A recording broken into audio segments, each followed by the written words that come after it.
οι λεσβείες, οι γκέι, οι άντρες, ξέρω εγώ, οι τρανς άνθρωποι, να είμαστε ισότιμα γονείς με τους straight ανθρώπους. Δεν το έχω βιώσει αυτό ακόμα, δεν το νιώθω.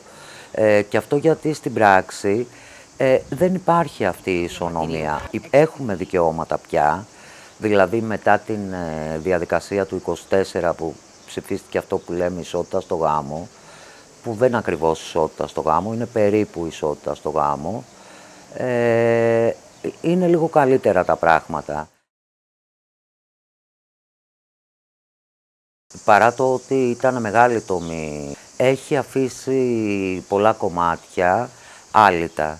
Το πρώτο και βασικό κομμάτι είναι ότι δεν δημιουργεί αυτομάτως συγγένεια ή ύπαρξη γάμου στα παιδιά, τα δικά μας που έρχονται στον κόσμο. Δηλαδή ένα ετερόφιλο ζευγάρι που θα κάνουν ένα παιδί όντας σε σχέση γάμου,